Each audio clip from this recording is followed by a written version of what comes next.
seek your indulgence to bring to the attention of you, First Deputy Speaker, and indeed the whole House, that there have been validation meetings at different district councils which were called that members of Parliament should attend. That has affected or is affecting other members, and I wish to report through you, sir, that all meetings have been scheduled for weekends.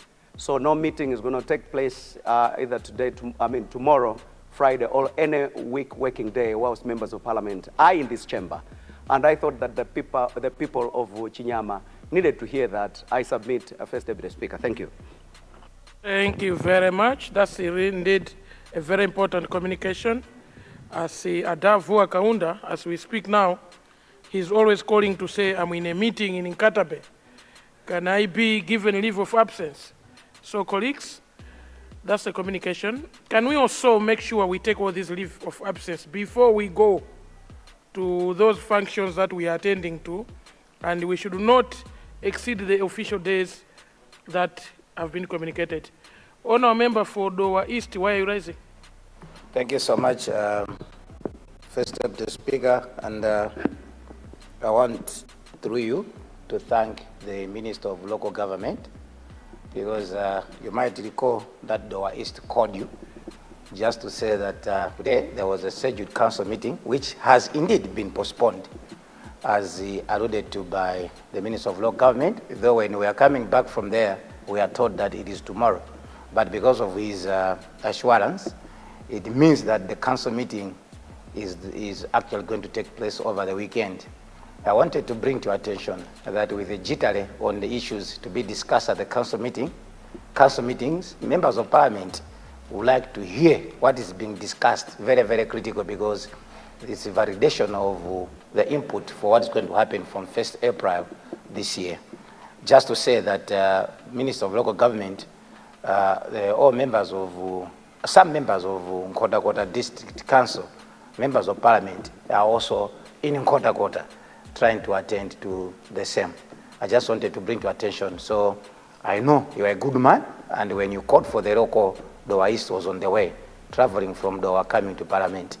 And with your indulgence, I wouldn't want to bring that matter again, but I want to ask you that you should not consider me as absent, because now I'm back and I'm addressing you. I thank you so much, First Deputy Speaker. Thank you very much. Dowa East, and I think the saying that I'm a good man is a little bit subjective, but I'm looking at the essence of the roll call that was done this morning.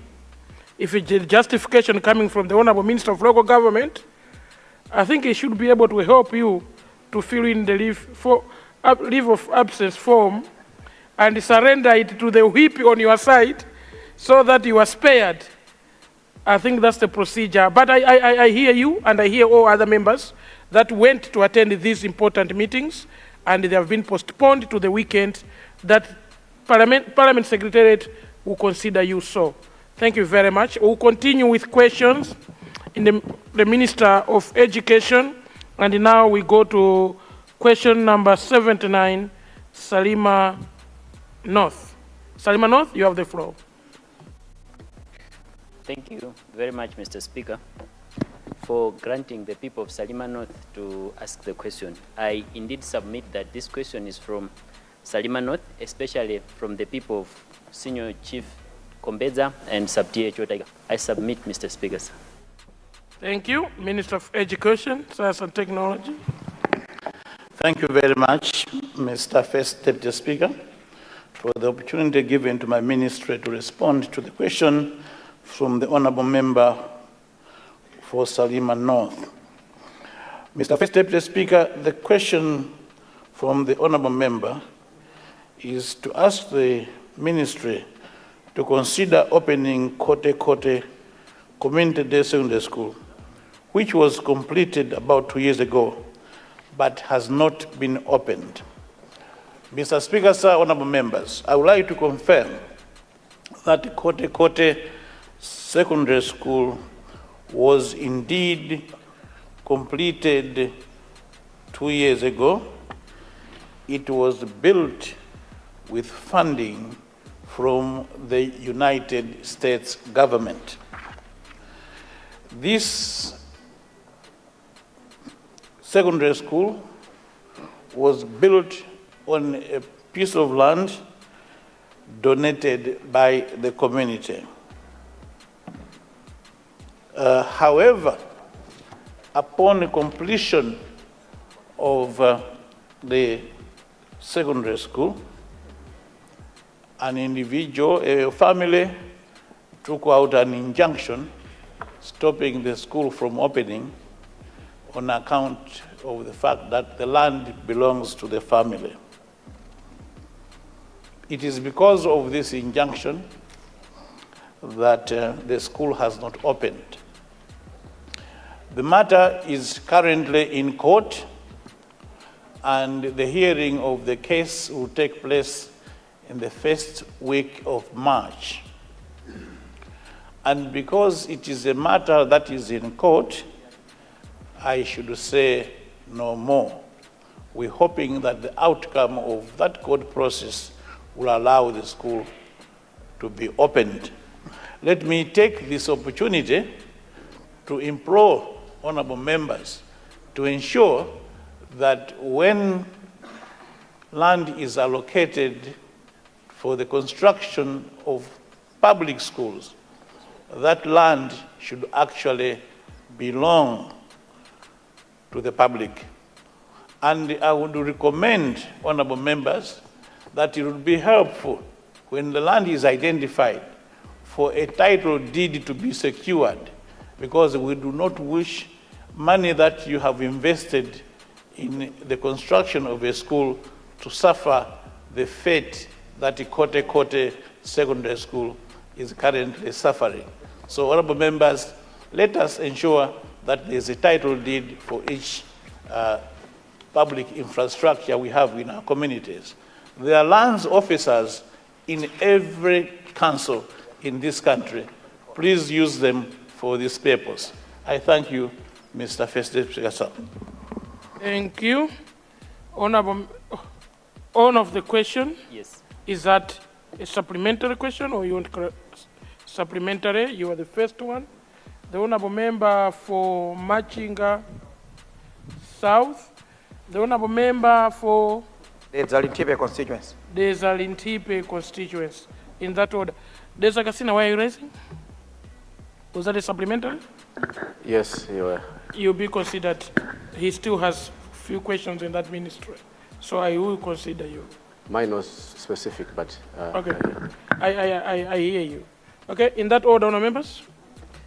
Thank you very much, Mr. Deputy Speaker, but also the Minister of Education for the very straightforward answer.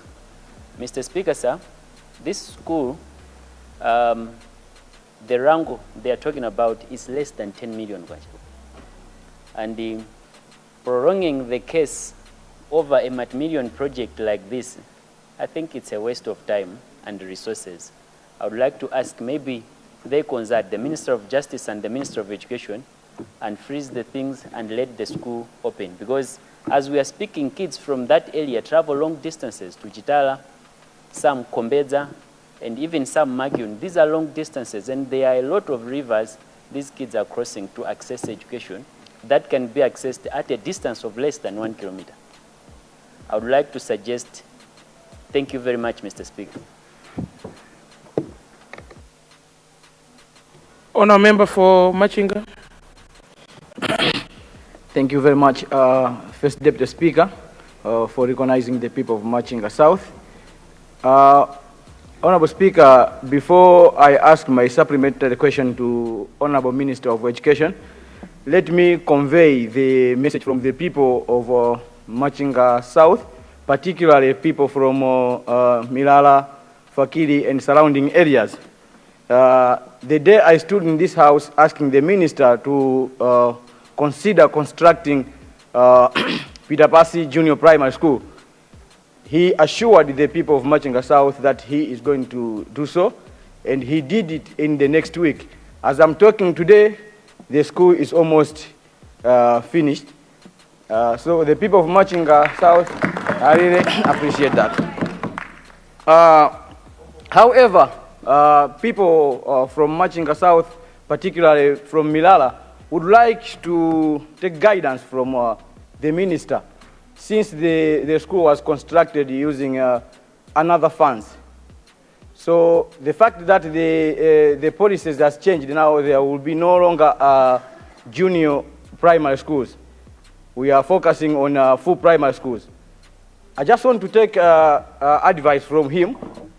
Is he going to upgrade the school using the same funds, or we should consider it upgrading it using CDF funds? Thank you very much, Honorable Speaker. The honourable member for Deza. Thank you so much, Mr. Deputy Speaker, for allowing people of the Nthawi constituency to ask a supplementary question. I would like to ask the Honourable Minister, our able Minister of Education, to formalize. Mzimba, please order. You are blocking the right honourable speaker. Please move back few steps, back, and take a seat. Not there. You are still under order. Please, yes, you can choose a seat from where you are standing now. Thank you. Thank you so much, Mr. Speaker. Thank you so much, Mr. Speaker.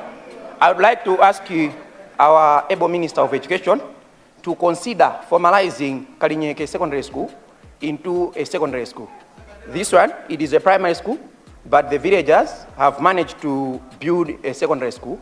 So I would like to ask him to consider it as a secondary school. I would also like to ask Honourable Minister to consider building a full secondary school in our constituency.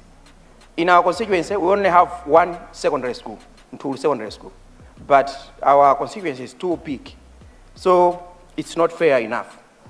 So the youth of the Nthawi constituency would like to ask the minister to consider maybe building one secondary school, maybe at Chule Primary School, so that the youth, they should not. Thank you. Thank you so much. Honour members, let me guide as such. The window for constituency statements is open. Honour member, you can spend 10 minutes explaining about your constituents, and your people will follow all sectors of your constituents using a constituency statement, or indeed, you can be guided to raise a question on its own. But the Honour Minister has a mandate to respond if he can, but I want to encourage you to present a constituency statement. Thank you very much. Honour Minister. Thank you very much, Mr. First Deputy Speaker. Questions for the opportunity to respond to the three supplementary questions. First, the owner of the question being Honourable Member for Salima North, where he states that the amount being demanded is 2 million kwacha just to pay so that the kids can start learning. I would like to agree with the Honourable Member that the next secondary school in this area is 35 kilometers away. And indeed, it's very unfortunate that this school remains unopened. If the Honourable Member can find 2 million kwacha in the CDF, and if it doesn't matter whether the payment is justifiable or not, please help us and pay so that the kids can start learning at this school. I don't remember the facts of the case, and I can't discuss them here. I can't even confirm that the claim is for 2 million kwacha. But like I said, the matter is in court, and therefore I cannot say more about it.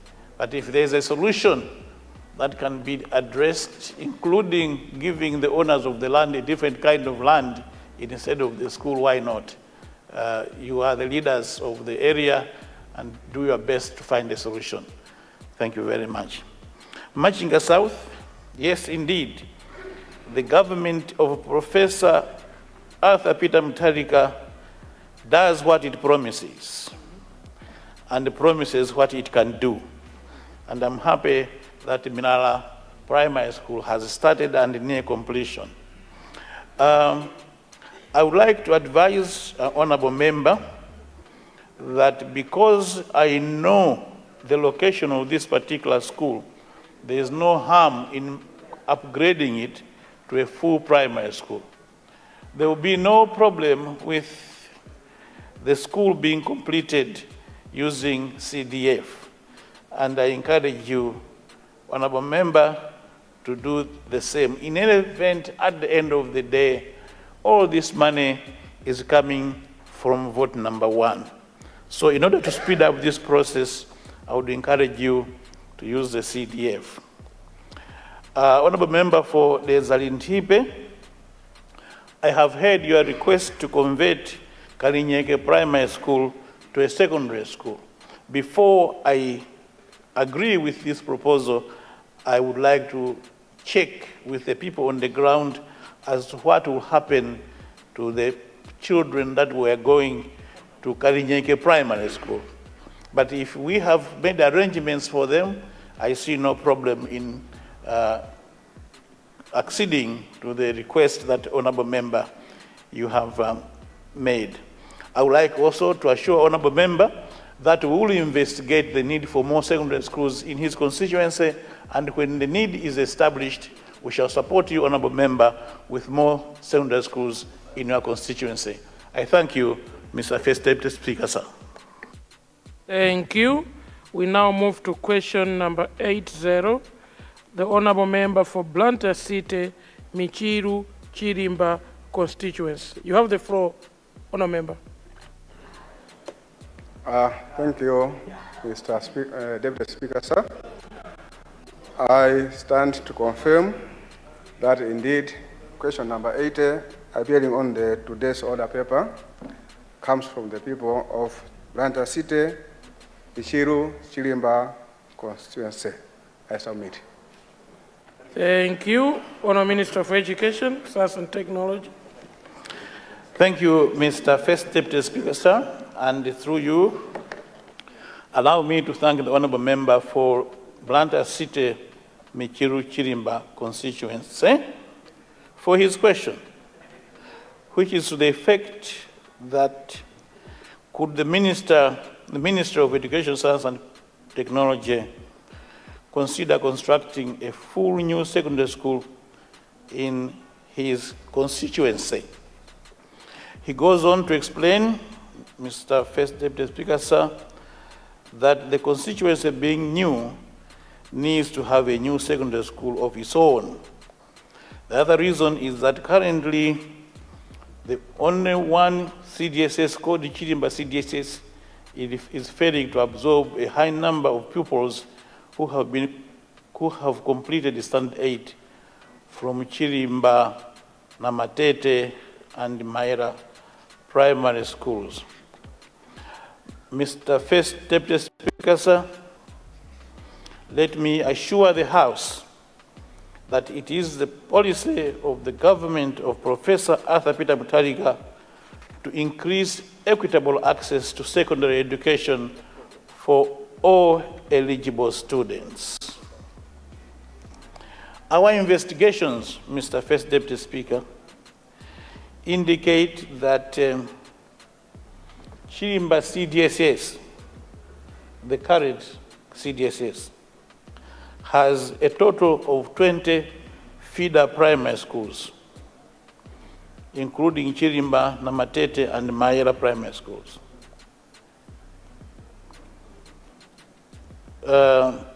Recently, the school has been upgraded to a 2-stream single-shift school, to a 2-stream double-shift school, starting with 2025 Form 1 selection. This has led to an increase in the number of Form 1 students that are selected to the school from 100 to 200.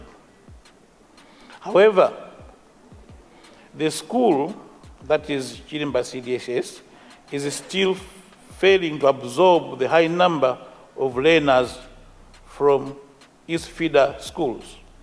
For instance, the 2026 primary school living certificate education candidature, the students that are going to write examinations now, is 1,925. And therefore, the only CDSS that is in this area cannot absorb all of them.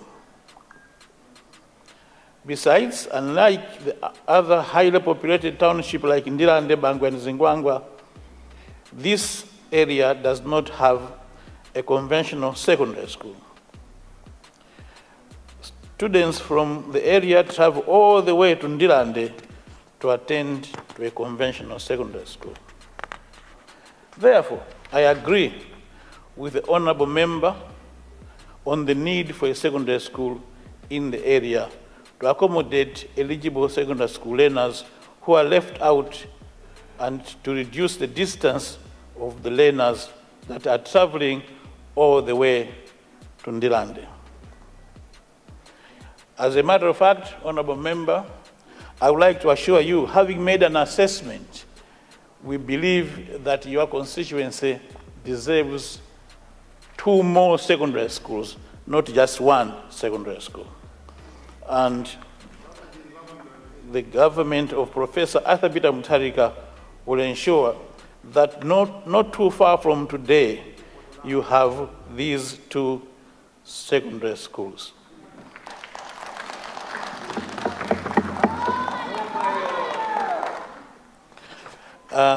My ministry will engage the Minister of Lands and the Malawi Housing Corporation on the possibility of finding land for this purpose.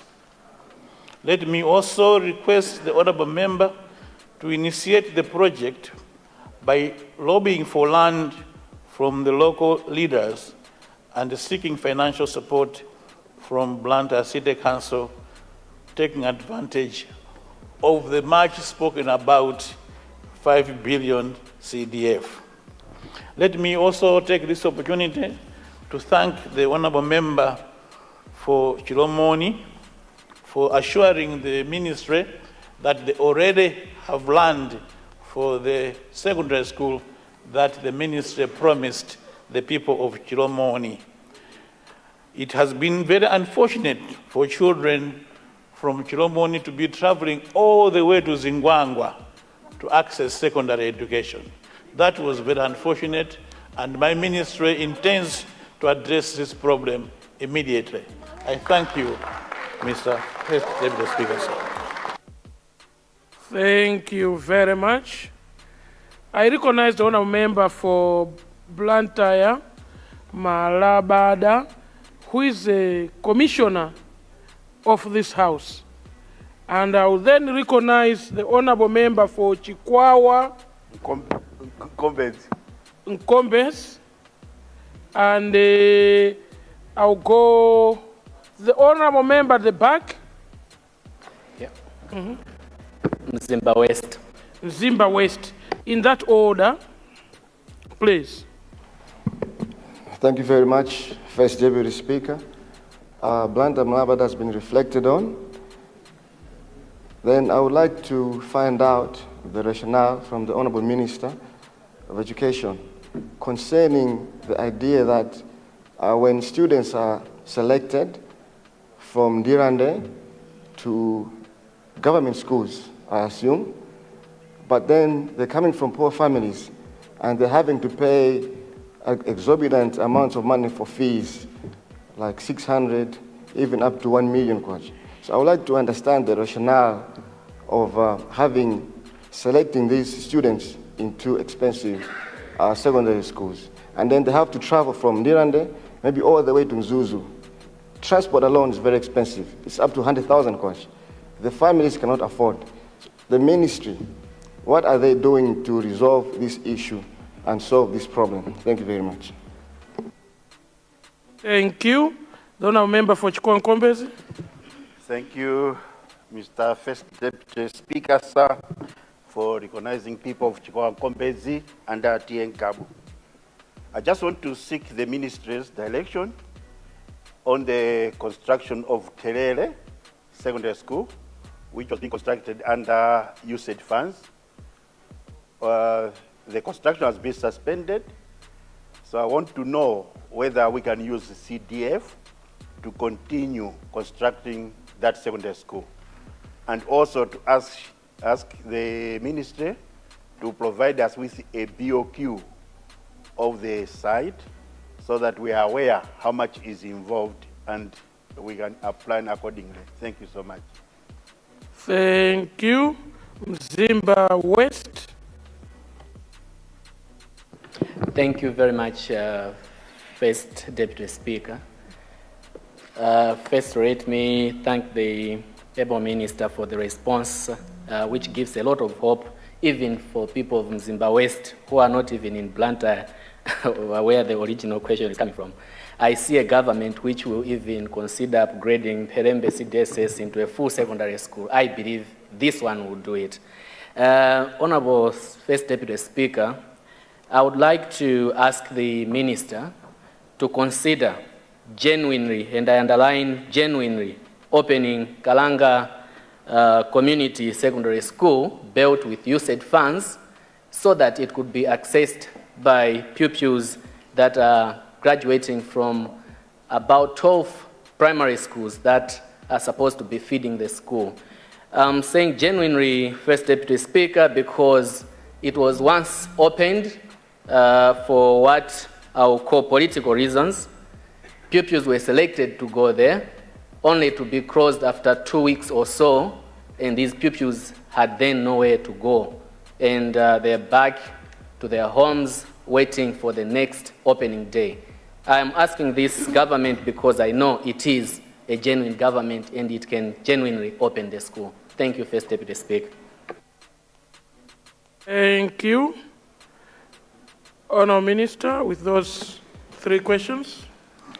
Thank you very much, Mr. First Deputy Speaker, for the opportunity to respond to the 3 supplementary questions. First, from Commissioner Member of Parliament from Malabada, whose question has to do with mostly costs to education. I would like to assure the honourable member that the policy of this government of Professor Arthur Peter Mutharika is to eliminate the barriers to education so that our children actually are able to be educated as the government wants, as their parents want. One of the key challenges indeed was distance. The desire to send children to what we call national secondary schools is a noble one.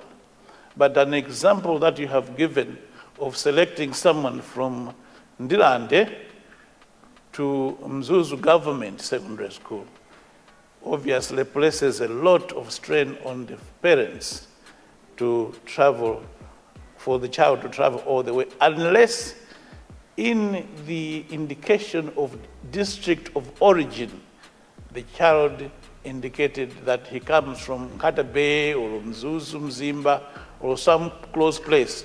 But it is very unfortunate if someone coming from Ndirande, whose district of origin is Blantyre, does not get selected to Blantyre Secondary School, which is another national secondary school. We have decided to ensure that this is rationalized. Children selected to national secondary schools go to the nearest national secondary school where that is feasible. And in the most extreme of cases, would a child go to a different region, but preferably to go to a national secondary school in the same region to obviate the same challenge of travel expenses. So thank you, Honourable Member, for bringing the question to my attention. It will be addressed. Terere Community Day Secondary School, built by USAID, but abandoned. Honourable members, it's not in my nature to keep on rubbing the salt in the wound, But as we all know, that the US government, having committed to give us 250 secondary schools, we were only able to build 50 secondary schools also because of the challenges, inefficiencies, and problems associated with how the previous government was running the affairs of state. That is why all the 250 secondary schools were never built. I would like to encourage the honorable member. I would like to encourage the honorable member to use the CDF to complete this.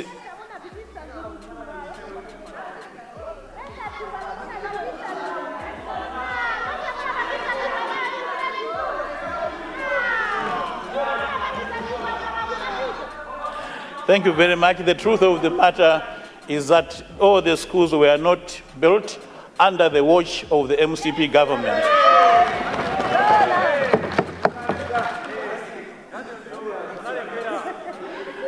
So it is quite legitimate, honorable member, for you to complete this school using the constituency development fund.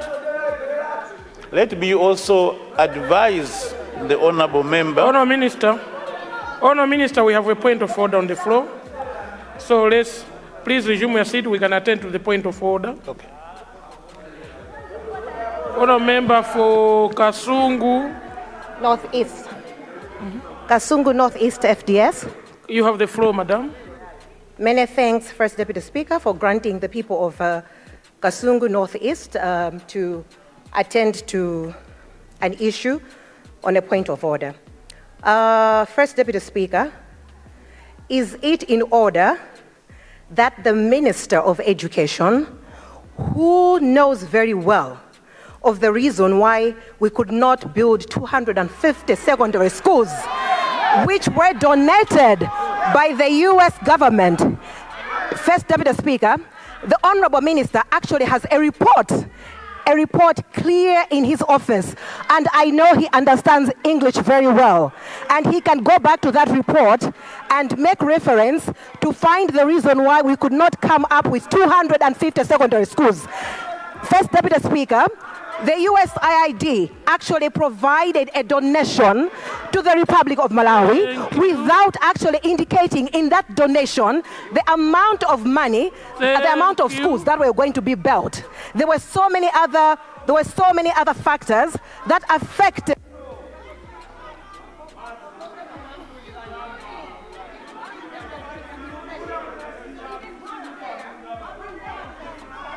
When they have a report, that they must continue to your point has been heard. Thank you very much. Your point has been heard. Thank you very much. The point of order was raised to me for me to make a ruling. Honour members, a point of order is 1 minute. Can we always stick to that rule, or we can rise in this house to request the Honourable Minister for a statement which would allow you to intervene more than a point of order. Two, can I rule that when you are addressing any point in the House, less desist from attacks, personal reflections. You cannot be reflecting on a minister that if he understands English, the Honourable Minister and all Honourable Ministers here, I passed through a test of English, and I hope they do understand English. So, on that sentiment of understanding English, I rule you out of order, Honourable Member. Honourable members, let's allow the Honourable Minister to continue responding to the questions. Honourable Minister, you have the floor, sir. Thank you very much, Mr. First Deputy Speaker. The honourable member is very well aware of my proficiency in English, which is certainly better than hers.